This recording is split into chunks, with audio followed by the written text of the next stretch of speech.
Good morning, St. Philip's family, and welcome to my home on this Tuesday morning in the second week of Easter. Today, in our reflections on the Psalter, I want to talk to you about the power of the Psalms to calm fear, anxiety, and worry. I don't know about you, but there have been times in my own life when those things have washed over me like a tidal wave.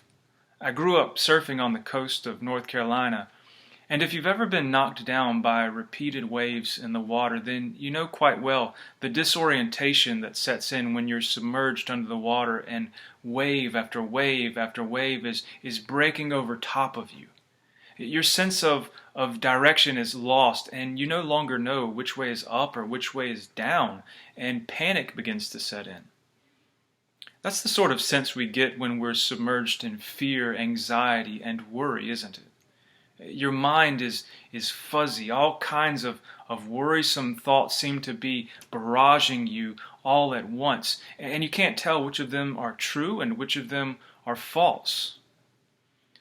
Well, I'd like to share an experience from a really difficult time in my own life and how God used the Psalms as the cure. It was a time when I had felt deeply submerged in fear, anxiety, and worry. After a couple of days and my prayers seeming to have little effect, finally I sensed that I needed to get to a quiet place and to pray the Psalms. So I took my Bible, I went out and I found a secluded place in the woods where I began to read and to pray, psalm after psalm after psalm after psalm. And I remember after a while feeling like I was hooked up to a spiritual IV, and this soothing medicine was slowly seeping into my soul as the Psalms produced clarity and peace to my mind. I was beginning to experience the reality of what the French reformer John Calvin said in his introduction to his commentary on the Psalms. He said that the book of Psalms is an anatomy of all parts of the human soul, because it's like a mirror in which the whole spectrum of human emotions are represented. Griefs, sorrows, fears, doubts, hopes, cares, perplexities, and all of the distracting emotions which trouble the minds of men and women. Over and over that day, in one way or another, I was hearing myself pray something like this from different Psalms. My enemies seek after me to destroy me. My heart fails me, but the Lord is faithful. Therefore, I will put my trust in the Lord.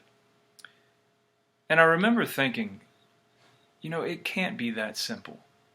It can't be that simple. Just simply put my trust in the Lord. No, it can't be that simple. Then, just like it was yesterday, I still remember finally coming to Psalm 116:6, which says, "The Lord preserves the simple. When I was brought low, He saved me." And it dawned on me, it really is that simple. I can't do anything to stop this barrage of worrisome thoughts. I'm submerged under the waves, too disoriented to know up from down. I can't lean on my own understanding, but I can simply put my trust in the Lord. That's something I can do. And just like that, the waves were gone. The water was calm all around me. And it was as if I entered into the very next verse with the psalmist here, verse 7, which says, "Return, O my soul, to your rest, for the Lord has dealt bountifully with you." My soul had indeed returned to its rest, because its rest was in being simple. It was in simply trusting in its Lord. You see, when it comes to things like fear and worry, the enemies of our soul, the world, the flesh, and the devil, always want to make dealing with those things much more complicated than it actually is. But Psalm 116 says, "The Lord preserves the simple." To be simple, it doesn't mean to be uneducated or dumb. The simple person is the one who is childlike in faith. They have a very simple trust in God that is unquestioning. They might not have everything figured out, but they are simply trusting in their God, knowing that He is able to take care of them, that He's able to take care of the ones they love better than they are themselves.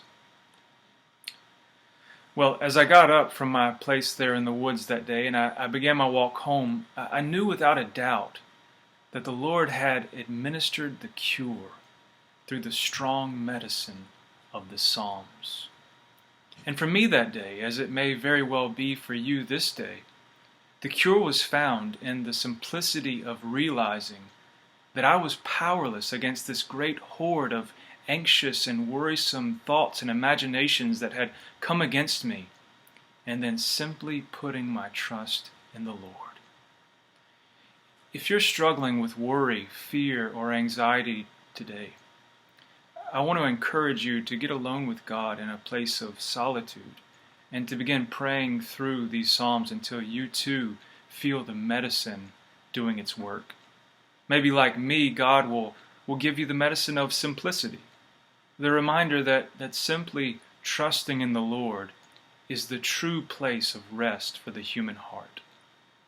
But wherever you're at, I trust that He will meet you there, and He will administer the medicine that your soul so desperately needs. God bless you today, and may your soul be filled with the peace of Jesus Christ.